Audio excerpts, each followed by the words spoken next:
Assalamualaikum warahmatullahi wabarakatuh. Saya Bustami Narda, jumpa lagi dengan pemirsa. Sekarang muncul lagi kasus lama yang selama ini kita lihat membebani Prabowo Subianto berkaitan dengan dugaan pelanggaran HAM berat terkait dengan kasus penculikan di era Orde Baru, di mana kasus inilah yang dulunya membuat DKP, Dewan Kehormatan Perwira, memutuskan memberhentikan Prabowo Subianto dari TNI.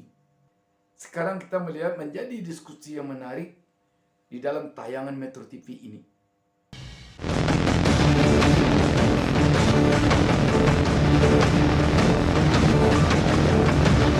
Kebebasan berekspresi di Indonesia tengah mengalami regresi, mengalami kemunduran luar biasa.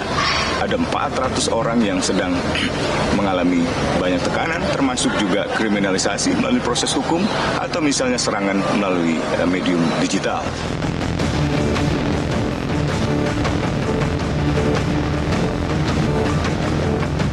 Kalau seandainya misalnya seorang calon presiden tidak mengerti, tidak mau bicara ini, tidak mau memiliki visi ini, sebenarnya tidak pantas untuk menjadi presiden.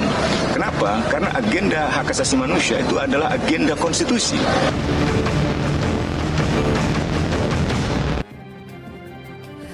Mas Hasan, benarkah hanya Prabowo yang tidak menjanjikan penyelesaian pelanggaran HAM masa lalu? Kita sambil putarkan beritanya seperti apa. Benarkah demikian, Mas Hasan?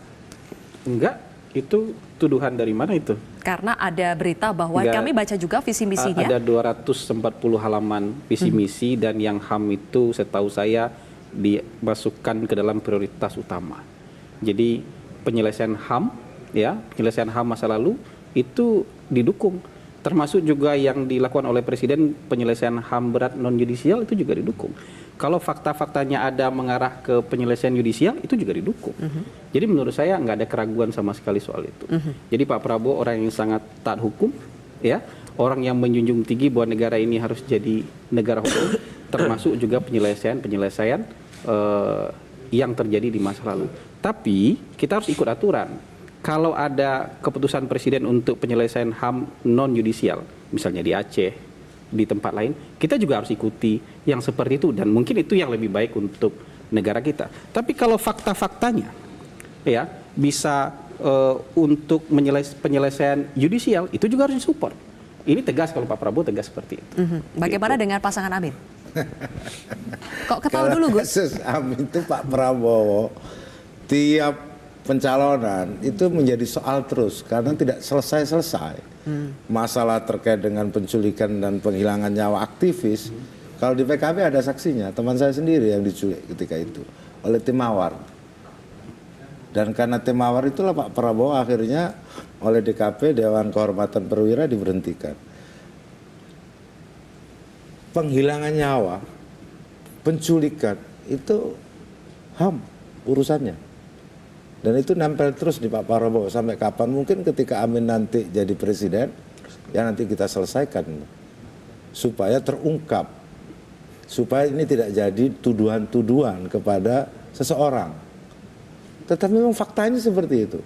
Itu rekam jejak itu ada terus, kita bisa lihat di mana-mana. Meskipun sekarang yang dulu ikut Dewan Kehormatan Perwira yang menyidangkan itu, sekarang bareng dengan Pak Prabowo. Tapi yang diculik ada yang tidak bareng, ada yang bareng. Saya pikir itu bukan omong-omong. Tapi tidak pernah memang diadili. Setiap kita membahas tema soal HAM, ini justru yang dibahas adalah Pak Prabowo-nya. Coba Mas Hasan dijawab dulu deh.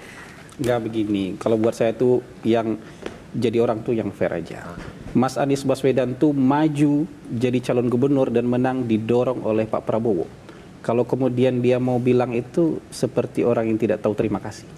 Jadi berkaitan dengan Anies Baswedan yang pernah dulu didukung dan diusung oleh Pak Prabowo dengan Partai Gerindranya, itu memang tidak bisa dikaitkan dengan dugaan pelanggaran HAM yang ada pada Prabowo jika nanti Anies jadi presiden ketika kasus ini diungkap dan diadili secara tuntas. Sebab kalau nanti Anies Baswedan gara-gara pernah didukung, pernah diusung oleh Partai Gerindra, oleh Prabowo Subianto, lantas Anies tidak mau mengungkap kasus ini, tidak mau mendorong kasus ini untuk diungkap, untuk dibawa ke pengadilan. Itulah mungkin yang namanya nepotisme.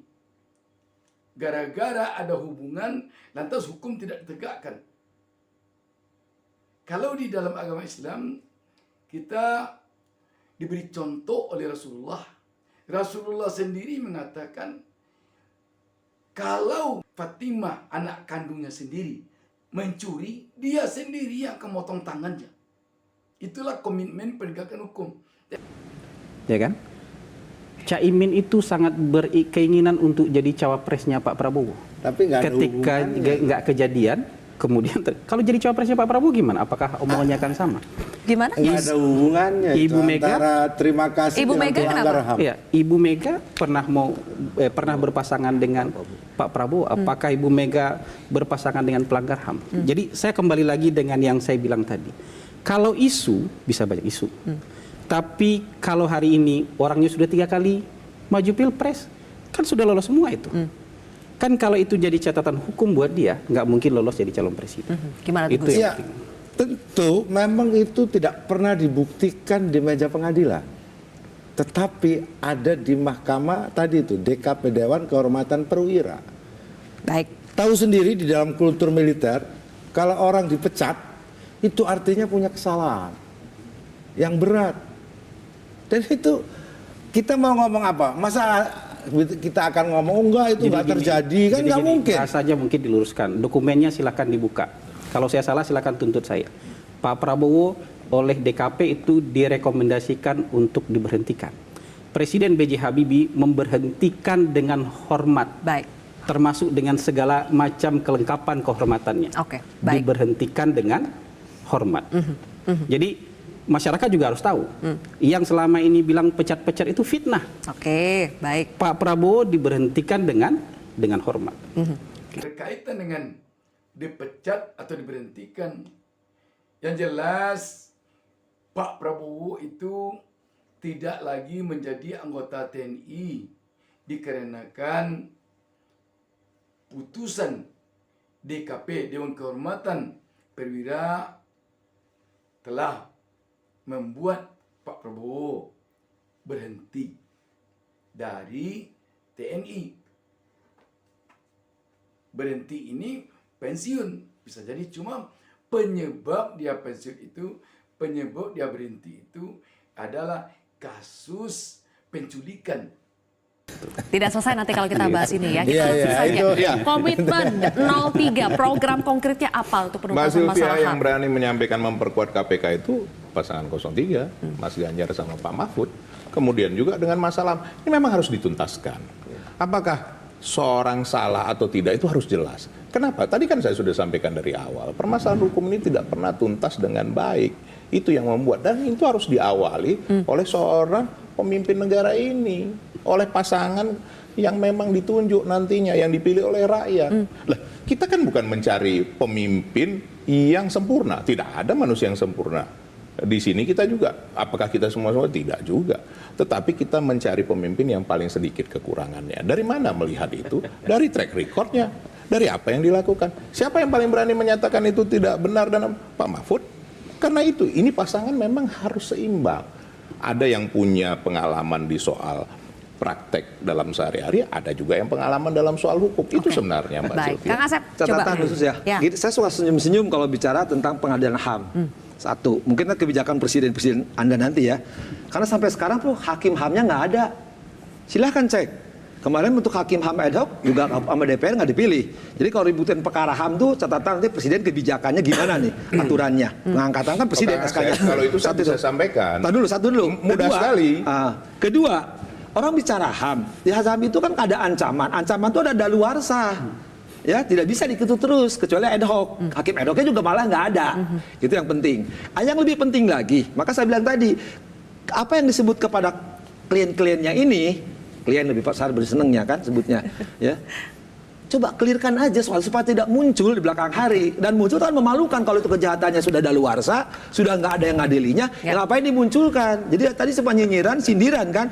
Baik clearkan aja nanti waktu di debat terbuka kami di perkara HAM akan begini, perkara ini akan begini. Kalau itu nggak digitukan, akan diulang lagi. Simpel saja, hak inisiatif itu bisa datang dari pemerintah. Makanya itu Kang Asep, nanti mudah-mudahan Kang Asep ini jadi moderator atau jadi penanya. Nanti tanyakan sama Mas Ganjar sama Pak Mahfud supaya nanti Kang Asep ini puas kan begitu kan? Jangan hanya berupa apa ya, menduga-duga. Ya, memang nama saya Riko Sotarduga, tapi saya nggak suka loh menduga-duga. Lebih bagus nanti ditanyakan aja Kang Asep secara langsung atau buat nanti apa ya karena Pak Mahfud kan sampai berpikir kebijaksanaan tadi ke litigasi, non litigasi sampai sekarang juga yang tidak puas kan. Dan dia Menko Polhukam bukan presiden dan wakil presiden. Ya, tapi kan kebijakan juga bisa dilakukan. Kalau saya begini, gimana Mas Adi? Kalau saya justru begini ya, semoga perdebatan-perdebatan yang disampaikan oleh semua paslon dan tim ses ini itu dilakukan oleh masing-masing capres dan cawapres.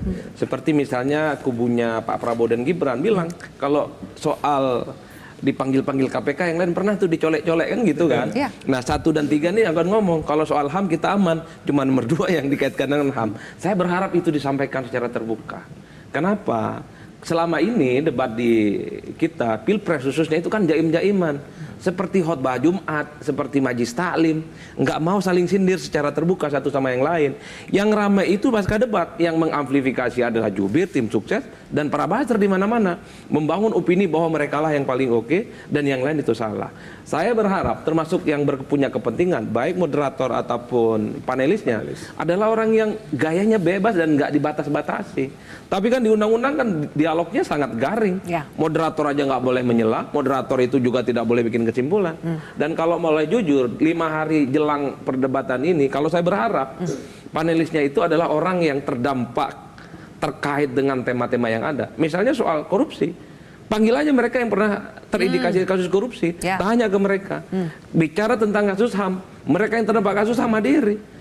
Jadi panelis itu tidak harus kalangan profesional dan akademisi yang saya kira sangat tekstual dan kakinya nggak nyentuh ke tanah.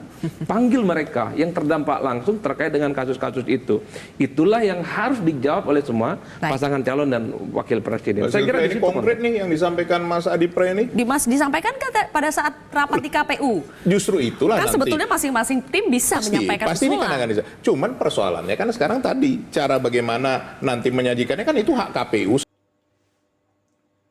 Tentang belum adanya hakim ad hoc dan kemarin di DPR tidak mau memilih calon hakim ad hoc yang dari sana. Itu persoalannya kan karena calon hakim ad hoc yang datang ke Komisi 3 DPR itu ditemukan oleh Komisi 3 bahwa dia itu sekarang calon dari partai PSI, calon legislatif.